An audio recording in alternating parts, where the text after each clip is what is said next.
Salut les amis, j'espère que vous allez bien. Aujourd'hui, je vous donne mes 10 conseils utiles pour gagner du temps lors de votre visite ou votre séjour à Disneyland Paris. Allez, c'est parti.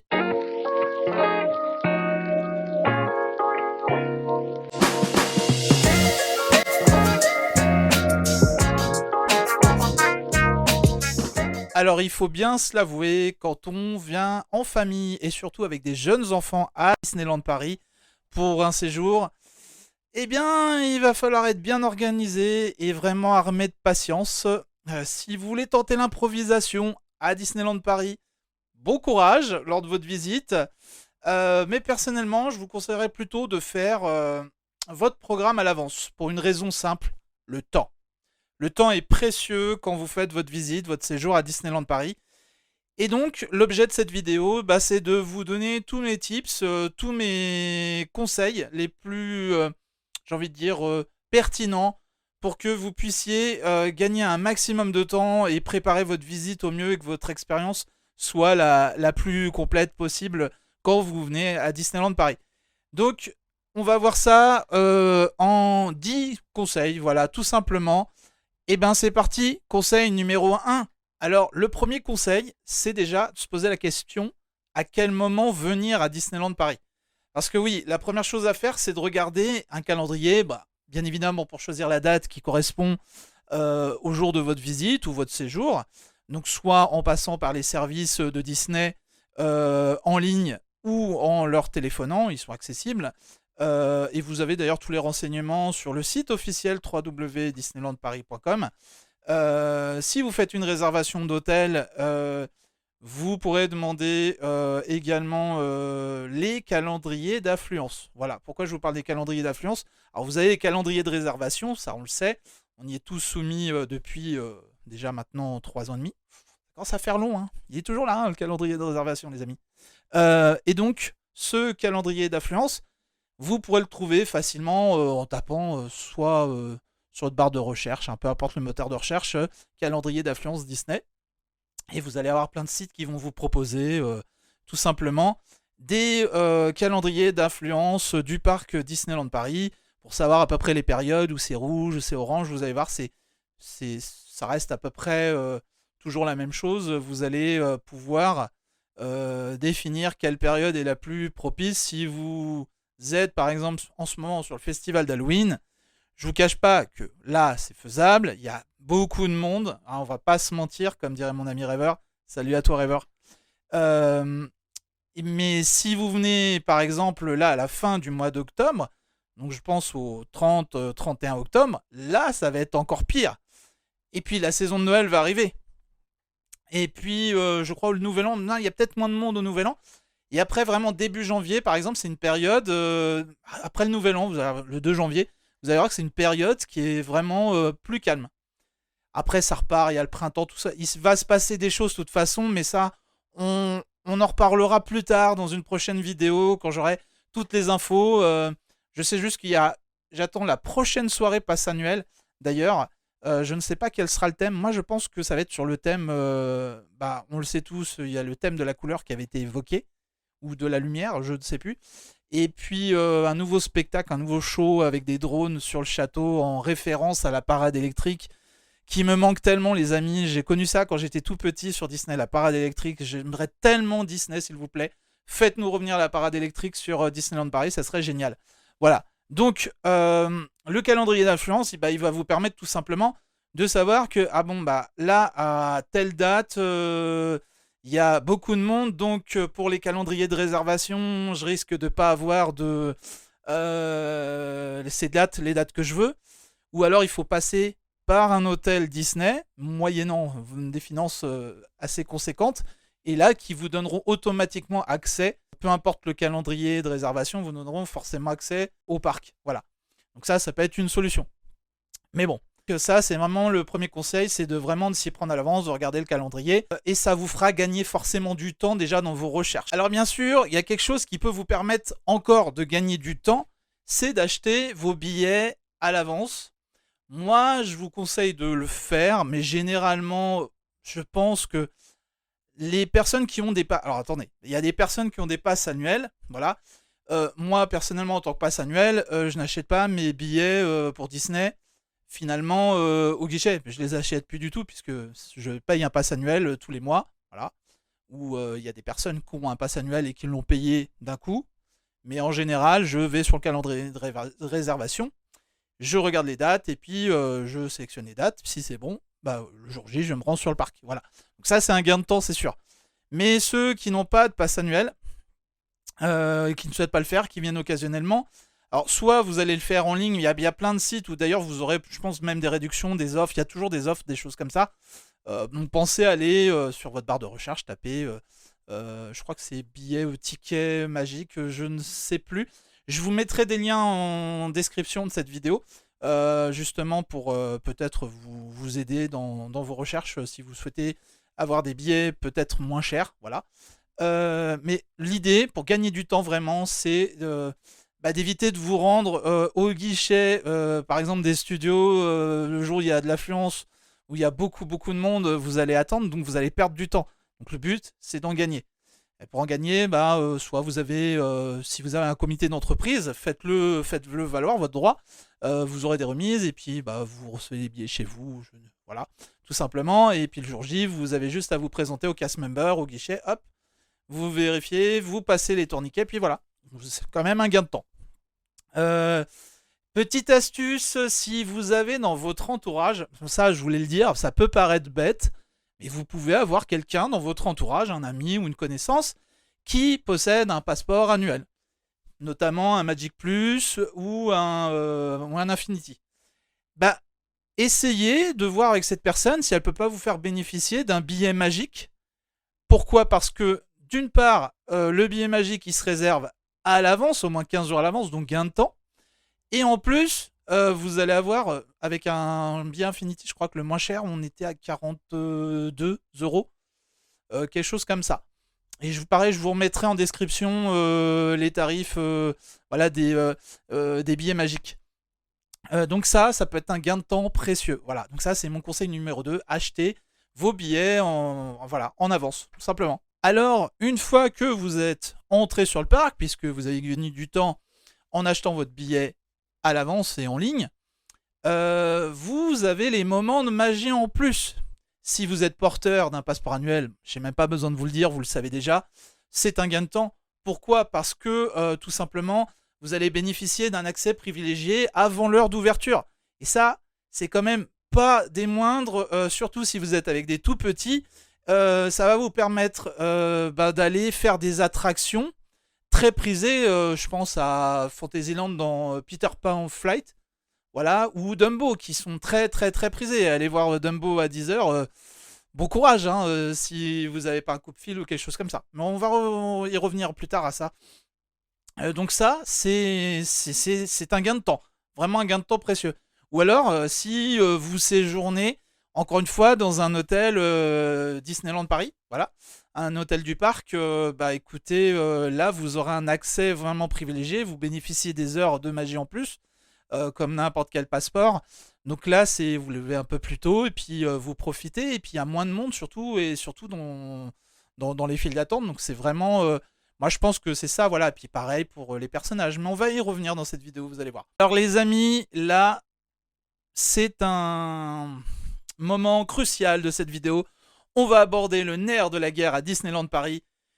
Les files d'attente. Et ouais, les files d'attente, ça, c'est vraiment vraiment le truc qui peut agacer plus d'un d'attendre. Moi, je fais partie des gens qui ont beaucoup attendu pendant des années. Et puis, comme vous le savez, j'ai une carte de priorité d'accès et je voudrais préciser quelque chose. Cette carte de priorité d'accès ne me donne pas le droit de passer avant tout le monde, elle me donne la possibilité de passer par un accès dédié pour les personnes ayant un handicap. Je tiens à le préciser. Si j'ai des personnes avec des handicaps plus importants, avec une autonomie donc plus restreinte que la mienne, je ne suis pas prioritaire sur eux. Et quoi qu'il arrive, moi je laisse passer ces personnes qui ont un handicap plus important et également les femmes enceintes, voilà, qui sont pour moi prioritaires.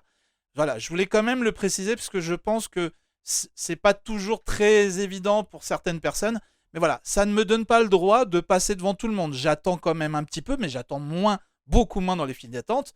Un exemple, BTM, très prisé, à 50 minutes d'attente. C'est vrai que les 50 minutes se transforment très souvent maintenant en 10, voire 15 minutes. Voilà, grand max.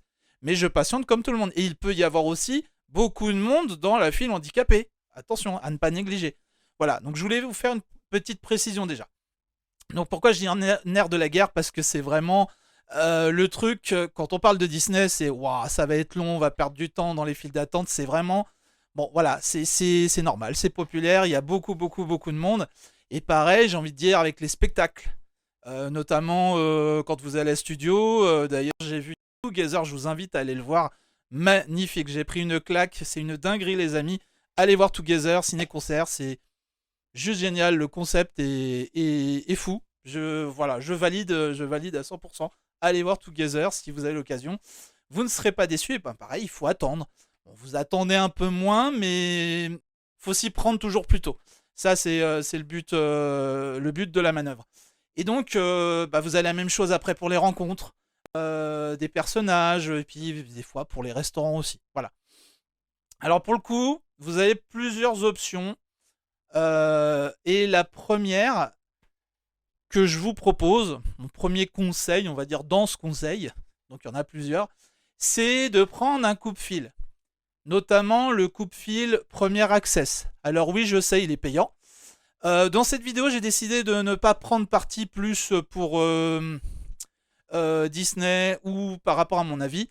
Je vous livre simplement des conseils en me référant sur ce que propose Disneyland Paris. Voilà, c'est comme ça, au moins c'est dit, c'était le disclaimer de la vidéo. C'est une solution payante, notamment donc le Premier Access.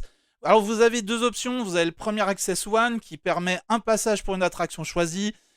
Comment dire, excusez-moi, je regarde mes petites notes. Qui permet donc un passage pour une attraction choisie, un créneau disponible pour rejoindre la file rapidement, et de réserver sur place le jour J. Et donc, vous pouvez acheter ces coupe-fils soit via votre application mobile officielle. Je vous donnerai un lien en description qui vous permettra de retrouver toutes les informations qui sont dites dans cette vidéo. Et alors attention, vous avez la deuxième formule qui est le Disney Premier Access Ultimate. Et bien c'est tout simplement les amis, cette fois c'est un accès, un passage par attraction, donc à toutes les attractions. Donc c'est j'ai envie de dire une sorte de Premier Access illimité. Donc il n'y a pas de créneau horaire, vous prenez la voie rapide quand vous voulez, vous réservez à l'avance ou le jour J, voilà, c'est ce qu'ils mettent. Et c'est réservable sur l'appli mobile, le site internet, par téléphone, même via les hôtels, si vous séjournez dans un hôtel. Voilà. Et qu'est-ce qu'on nous dit de plus? Et même des fois dans des hôtels partenaires de Disney. Voilà. Donc comme ça, voilà. Là, vous avez une première solution. Bon, c'est une solution payante. Effectivement, on regrettera pour beaucoup les fast-pass. C'était vraiment une solution géniale. Et puis c'est vrai que c'était gratuit. Voilà. Bon, j'en dirai pas plus. Vous connaissez mon avis sur le sujet. Une autre solution, parce que je n'oublie personne, si vous êtes PMR, n'hésitez pas à vous rendre au City Hall pour vous procurer une carte d'accès, comme je vous l'ai déjà dit plusieurs fois. C'est une carte de priorité d'accès en fonction de votre autonomie, de votre type de handicap. Bien sûr, elle est valable pour 4 accompagnateurs avec vous sur l'ensemble des attractions et 2 accompagnateurs sur les spectacles. Les parades pourraient être placées, par exemple, le soir, si vous voulez voir Dreams, que je vous recommande. Allez voir Dreams, ça peut être sympa. Mais couvrez-vous parce qu'en ce moment, il fait un petit peu frais.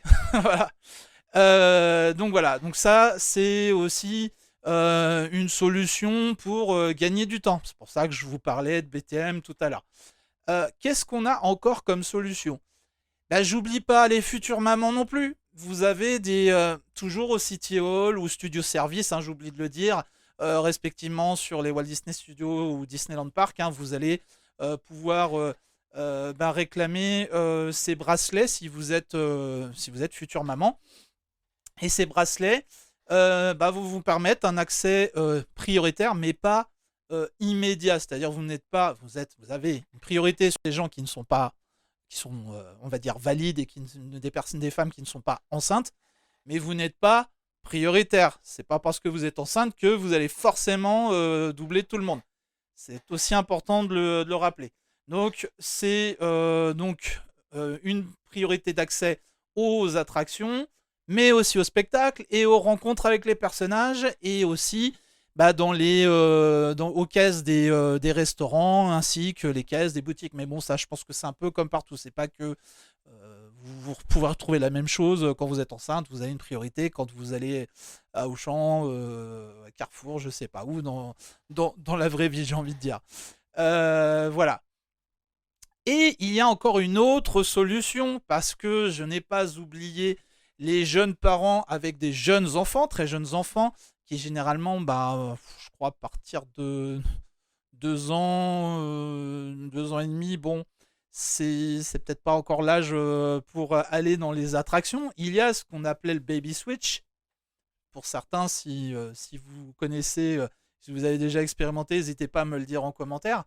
Ou également appelé, réintitulé aujourd'hui Baby Rider. Excusez-moi, j'ai un peu de mal à formuler mes mots, j'essaye d'articuler beaucoup. J'ai un petit peu mal à la gorge, je vous raconte ma vie en même temps, c'est génial. C'est un pass, donc le Baby Rider, qu'on vous remet à la sortie de l'attraction sur demande et qu'il faut passer à votre binôme. C'est-à-dire si monsieur passe en premier, il fait l'attraction. À la fin de l'attraction, il dit voilà, j'ai ma femme avec mon enfant qui garde l'enfant.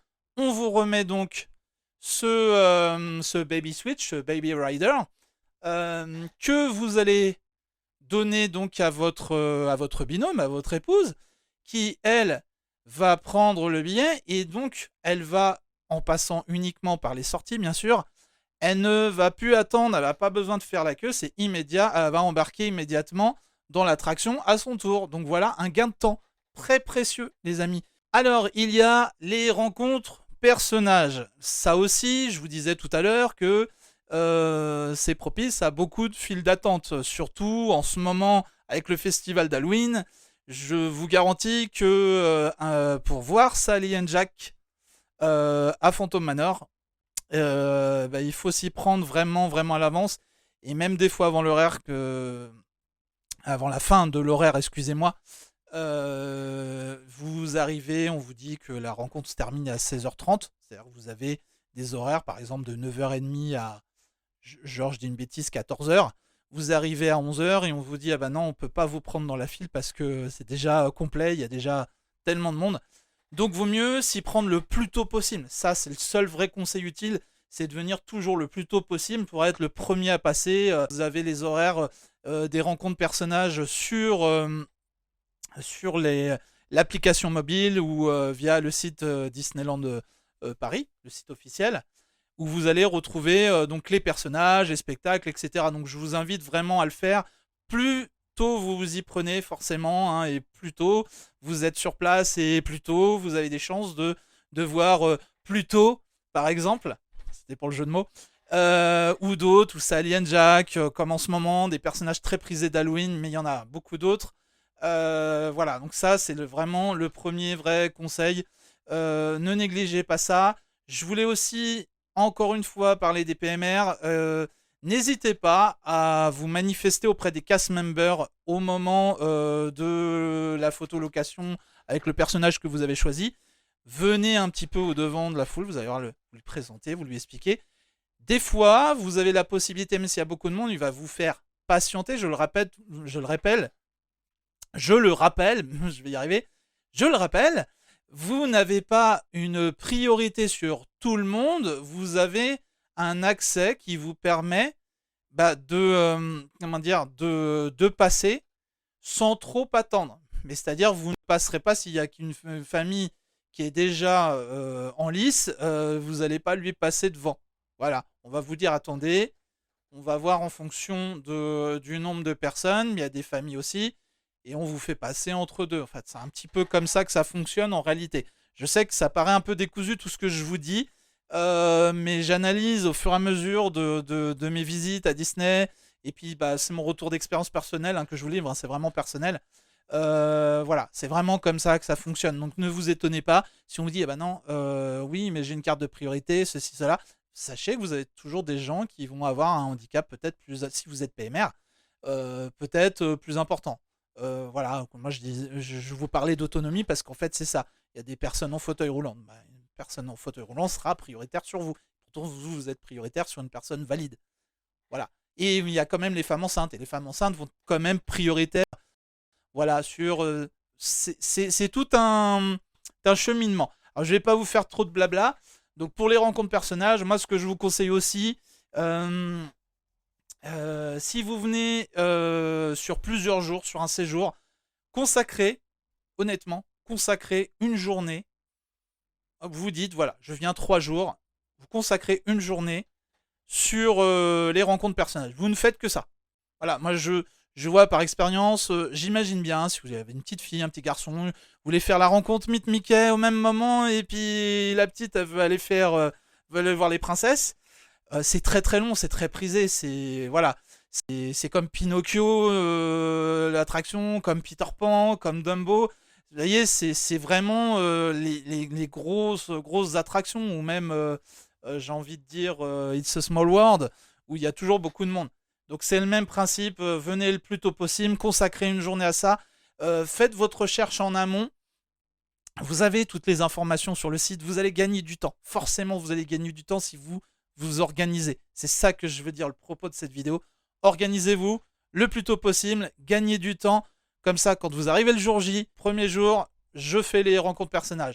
Deuxième, je fais un peu plus cool les attractions en mode chill, je profite. Troisième jour, je sais pas, je fais les studios. Et puis, vous verrez, votre expérience va être, au max. Ça vous évite, voilà, sinon de courir d'un land à l'autre, au risque de ne pas voir les personnages. Ça serait vraiment, vraiment dommage que vous puissiez pas vivre votre passion, que vous puissiez pas faire votre rencontre, votre photo avec votre personnage.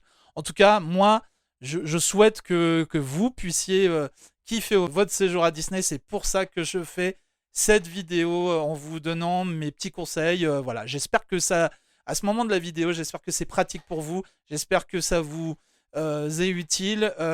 N'hésitez pas à me le dire en commentaire. Alors, il y a quelque chose qui est peut-être qui vous paraître anodin comme ça. Manger sur le parc peut être une perte de temps. L'idée de cette vidéo, c'est de vous donner les conseils pour gagner du temps tout au long de votre visite. Là, midi, voilà, on perd beaucoup de temps, généralement dans les files d'attente, des restaurants, ou au niveau des corners, donc vous savez, toutes les petites chariotes où on va vous proposer des snacks, parce qu'il y a des fois beaucoup de monde, et puis on mange sur le pouce, on ne sait pas où aller, on court d'un land à l'autre, on a les enfants, ça a faim. Moi, j'ai des solutions alternatives qui peuvent vous faire gagner du temps.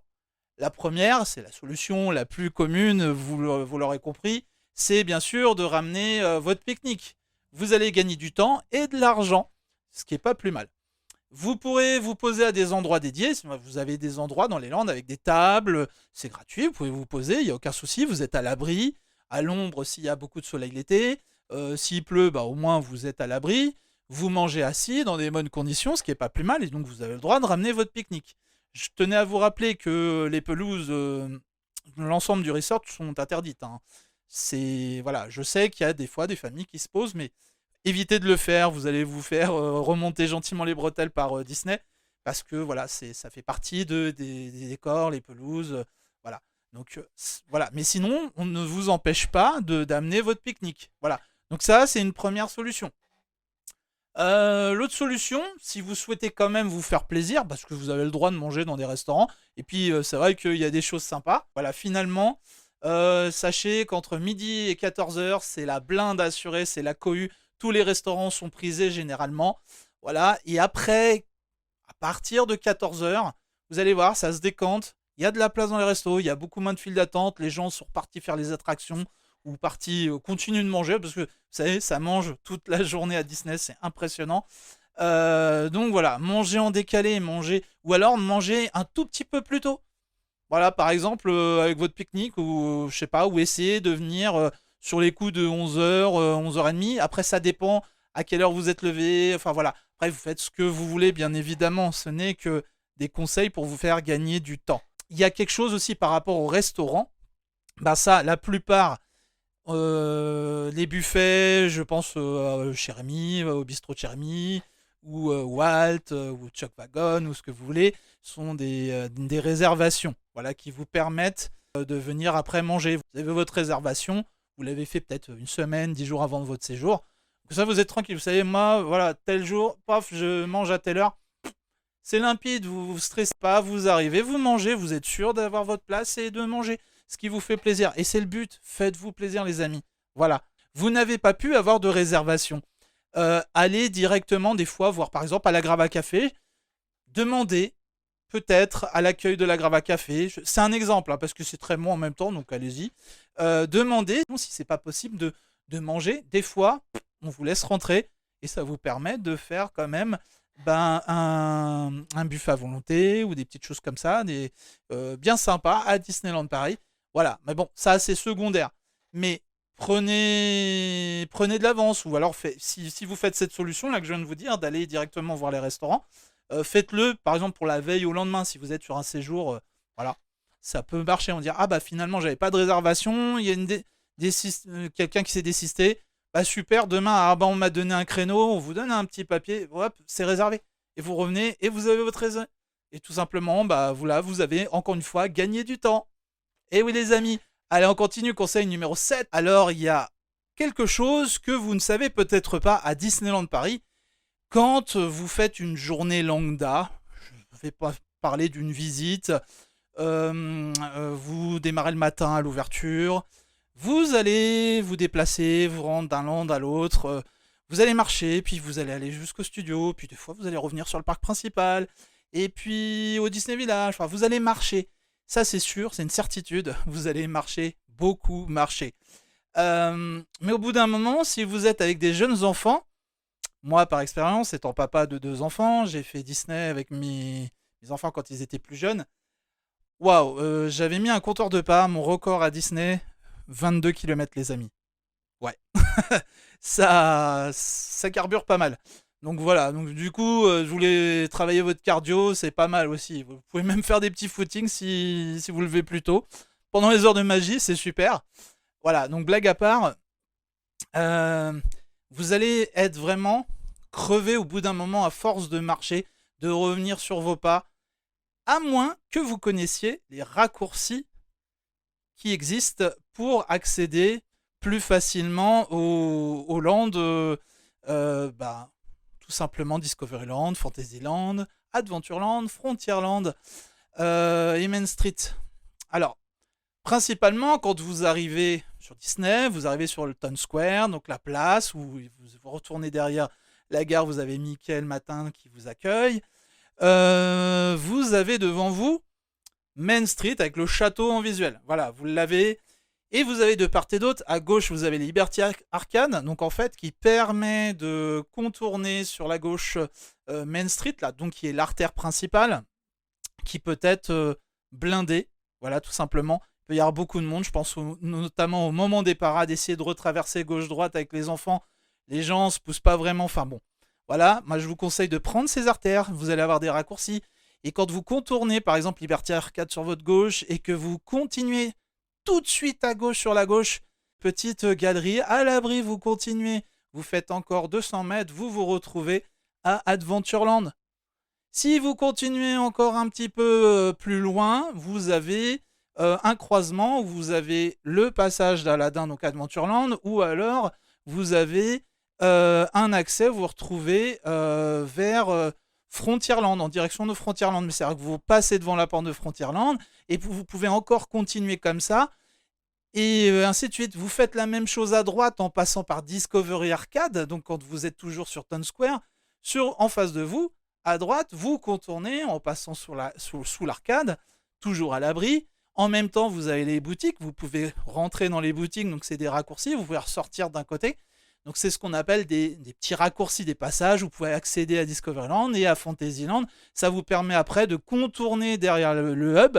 Donc le hub, c'est l'endroit où généralement vous avez les spectacles. Quand la parade passe, s'arrête, vous avez 4 petites scènes, donc ce qu'on appelle le hub, devant le château. Et ben ça vous permet, s'il y a du monde, vous contournez. Et pareil, petite astuce, le soir, à la fin du spectacle Dreams, par exemple, qui est magnifique. Encore une fois, allez le voir.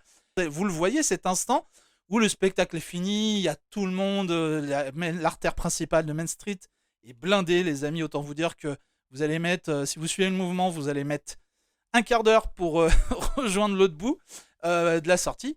Vous longez Castle Stage et vous reprenez vous passez devant le Plaza Garden et vous passez dans l'arcade Discovery Arcade. Alors il faut le faire tout de suite dès que le spectacle est fini, vous vous faufilez, essayez d'être le premier, toujours le plus tôt. Vous allez gagner un temps fou, le temps que la foule se déplace.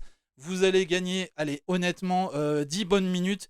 Ça va vous permettre de respirer, de sortir plus facilement de Disney. Donc voilà, il y a d'ailleurs ce petit schéma-là. Voilà, je vous laisse le contempler un petit peu. Donc admirez ces magnifiques coups de crayon qui vous indiquent comment vous pouvez passer. Donc si vous ne le saviez pas, c'est un bon moyen de gagner du temps et d'éviter de faire à chaque fois des détours parce que vous allez en faire des pas, comme je vous le dis, et ça va être crevant et surtout avec des gamins. Voilà, donc encore une façon, un moyen de gagner du temps à Disneyland Paris. Allez, conseil numéro 8. Alors, si vous venez en voiture à Disneyland Paris, dès votre arrivée sur le parking de Disneyland, ça peut vous faire perdre du temps. Pourquoi ? Parce que selon l'endroit où vous êtes garé, si vous êtes à l'extrémité, au fin fond du parking de Disneyland Paris, il vous faudra après à pied remonter jusqu'au tapis roulant qui fonctionne. Il y a une légende qui dit que ce tapis roulant devait fonctionner pour les 30 ans. Les 30 ans sont passés, même le 31e anniversaire est entamé et je ne l'ai toujours pas vu fonctionner. Voilà, blague à part. Donc, vous allez perdre du temps si vous êtes garé très loin. Après, si vous avez la possibilité de vous mettre plutôt dans les rangées A, forcément, vous allez perdre moins de temps, donc gagner du temps, et ensuite rejoindre les entrées des parcs. Donc, mon premier conseil, si vous arrivez en voiture, en fait, c'est plus tôt vous arrivez, plus tôt vous éviterez les files de voitures, voilà, parce qu'il y a beaucoup de monde et j'imagine que les jours de forte affluence, c'est pour ça que je vous conseille toujours, donc, comme je vous ai dit au tout début de vidéo, de regarder le calendrier d'affluence, comme ça vous saurez voilà, un petit peu à quoi vous attendre. Donc voilà, encore une fois, anticipez votre arrivée, ça c'est le meilleur conseil. Et si vous venez en transport en commun, par exemple, partez le plus tôt possible. Mais bon, ça, c'est en fonction de là où vous habitez, bien entendu. Bon. En revanche, lors de votre séjour, si vous êtes sur un hôtel Disney ou un hôtel partenaire, vous avez généralement des navettes qui circulent entre les hôtels et qui vous amènent en fait de votre hôtel à Disneyland Paris, tout simplement. Voilà. Vous êtes à peu près au niveau du Disney Village, je crois, vers du côté va piano, quelque chose comme ça, où vous avez là le contrôle sécurité, vous le passez, et puis d'ailleurs c'est plus simple de passer ce contrôle sécurité, hein, je vous le dis, c'est plus rapide que d'être sur la place devant la gare de Chessy. Donc si vous êtes en navette, forcément, voilà, vous avez 5 minutes, donc vous gagnez du temps. Ça, c'est ce que je voulais vous dire. Encore une fois, sachez que le chemin qui mène, par exemple, si vous êtes à l'Adagio Apart Hotel, je vous le dis parce que j'y ai séjourné il n'y a pas très longtemps. Finalement, on se passait un temps fou, on a perdu peut-être une demi-journée à attendre les navettes, ils n'arrivaient pas parce qu'il y avait des heures, et puis après c'était des battements de 30 minutes, puis après c'est devenu 1 heure, c'était très compliqué. Et finalement, on s'est rendu compte qu'on voyait les gens partir à pied. Et bien on les a suivis, et figurez-vous, allez, à 10 minutes, allez, 10-15 minutes grand max, à pied, de Val d'Europe en fait. Vous êtes vraiment pas loin de Disney, vous arrivez exactement là où vous avez les arrêts, où vous prenez les navettes le soir après les spectacles pour rentrer dans les hôtels. C'est pas, voilà, c'est pas contraignant, et vous gagnez du temps encore une fois. Voilà. Alors, s'il y a un conseil que je peux vous donner pour gagner du temps sur un séjour, alors je vous disais tout à l'heure que vous pouviez soit allouer une journée sur un séjour, par exemple vous faites le parc principal, le lendemain vous faites les studios, Et puis éventuellement, le surlendemain, soit vous chillez tranquille à l'hôtel, ou vous visitez les autres hôtels, hein, je ne cesserai de le répéter. Il y a des personnages, il y a des boutiques, il y a des restaurants, ou alors vous profitez des services de votre hôtel. Mais si vous voulez vraiment gagner du temps sur une journée, si vous avez par exemple 2 jours, je vous conseille de commencer par les studios. Pourquoi? Parce que si vous commencez par les studios dès le matin, bah, vous pourrez faire les spectacles plus tôt, donc il y aura moins de monde. Et pourquoi? Bah, tout simplement parce que la plupart des gens viennent sur le parc principal, sur le Disneyland Park, en priorité dès le matin à partir de 8h30, heure de magie, voilà, comme vous le savez. Donc du coup, si vous faites par exemple un Crush Coaster, vous profitez pour faire Campus Avenger, vous faites Web, qui sont des attractions très prisées, voilà, ou Ratatouille, bah, vous aurez fait le plus gros des studios, voilà, enfin, on va pas se mentir. Personnellement, pour moi, les studios, c'est pas ouf, à part le Campus Avengers, que je trouve bien, et quelques attractions du côté de World of Pixar. On a vite fait le tour. Moi, personnellement, j'ai vite fait le tour. C'est pas l'endroit où je vais principalement. Généralement, je me rends directement sur le parc principal. Voilà. Mais si vous voulez gagner du temps, voilà, par expérience, hein, je vous le dis, commencez par les studios. Faites aller jusqu'à midi et demi, 1 heure. Et au moment où les gens mangent, revenez, dirigez-vous ensuite vers le parc principal. Et là, vous allez voir, comme vous allez être en décalage, généralement les gens, soit ils pique-niquent ou ils mangent, surtout si, bah, s'il pleut, par exemple s'il fait gris ou un peu plus froid, vous allez voir, les gens ils vont plus être dans les galeries à l'intérieur. Et donc du coup, là, vous pouvez profiter pour faire un petit BTM, s'il n'est pas en panne, voilà, ou un petit fantôme, ou ce que vous voulez.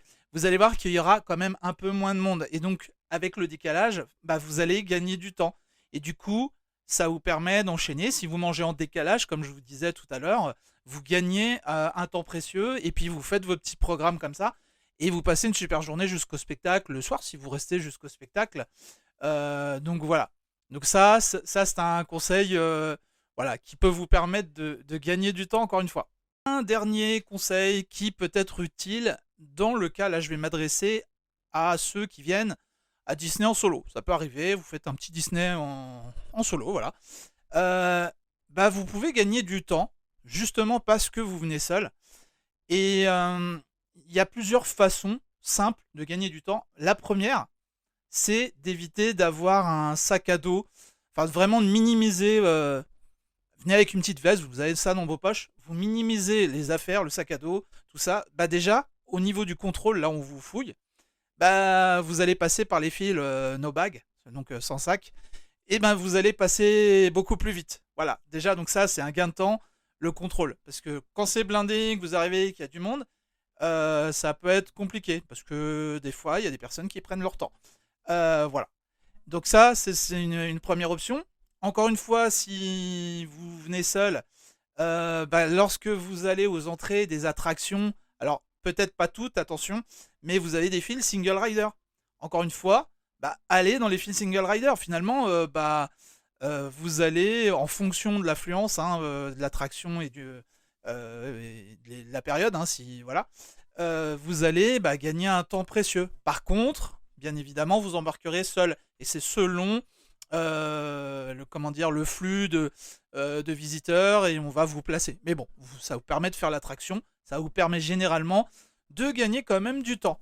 Voilà. Et sinon, si j'ai un dernier conseil, alors ça paraît pas comme ça, mais c'est tout ce qui est le shopping, tout ce qui est le merch. Quand on vient à Disney, bah ouais, on aime bien ramener un petit souvenir, voilà. Et généralement, on fait les boutiques entre deux, on court. Quand on n'est pas bien organisé, on va un peu partout. Hein, je vous le dis, hein, mais à culpa, je faisais ça au début, j'ai arrêté. Moi, le merch, je le fais à la fin. Comme ça, je profite de ma journée. Bon, je suis un peu plus organisé, puis maintenant, je connais bah, le parc quasiment par cœur. Donc voilà, c'est pour ça aussi que je vous donne des tips, des choses comme ça, et que je vous le partage. Le truc à faire, moi, ce que je vous conseille, c'est vraiment faites vos achats vraiment en fin de journée, fin d'après-midi, au moment où, par exemple, les gens vont manger vers 18-19 heures. Voilà. Comme ça, vous allez prendre le temps de pas être avec tout le monde. Voilà, j'imagine qu'après une journée de Disney avec les enfants, ça criait, vous avez plein d'émotions, plein de choses. Vous vous retrouvez avec plein de monde dans Emporium. Vous voyez ce moment là où c'est la cohue. Peut-être avant la parade parce que tout le monde se dépêche. Moi je dis pendant que les gens mangent, allez dans les boutiques à ce moment-là ou profitez justement des parades l'après-midi pendant, je sais pas, je dis une bêtise, pendant vers 16-17 heures quand il y a Star Wars Parades. Bah, profitez-en pour aller à ce moment-là dans les boutiques, puisque tout le monde sera sur l'artère centrale de Main Street. Tout le monde sera plus dans les boutiques. Et donc, bah, les boutiques, elles tournent encore. Et sachez qu'elles restent ouvertes en général jusqu'à 22 heures. Donc, vous avez largement le temps avant le spectacle du soir. Encore une fois, bah, vous avez gagné du temps, puisque finalement, comme il y aura moins de monde, bah, forcément, moins de monde de caisse, ça va plus vite. Voilà. Donc, voilà pour mes conseils qui, j'espère, vous seront utiles, encore une fois, pratiques, pour gagner du temps à Disneyland Paris. Bon, j'espère que ce concept vous a plu. Merci d'être resté jusqu'au bout, voilà, de la vidéo, c'est très important. Si vous voulez d'autres vidéos comme ça, n'hésitez pas à me poser des questions. Bah, je continuerai à vous partager mes astuces, mon retour d'expérience en tant que pass annuel, en tant que fan. Voilà, encore une fois. Et je vous dis à très très vite pour de nouvelles vidéos sur la chaîne Oli Partage. Je vais faire une petite pause d'ici mois de novembre, mi-novembre. Je vous expliquerai plus tard. Je vous le teaserai peut-être sur moi Instagram. Je vais faire une petite pause. Voilà, je vous le cache pas. Mais pour revenir, voilà, revenir plus en force avec d'autres contenus, d'autres concepts. Voilà. Et puis voilà, tout simplement. Bon, j'espère que tout ça vous a plu, que ça vous a été utile. N'hésitez pas à me le dire en commentaire, liker, partager. Et puis surtout, bah, passez de très bons moments à Disneyland Paris, maintenant que vous savez comment gagner du temps. Et puis moi, je vous dis à dans 15 jours, ou peut-être un peu moins, pour de nouvelles sorties de vidéos. Voilà les amis, prenez soin de vous. Bye bye.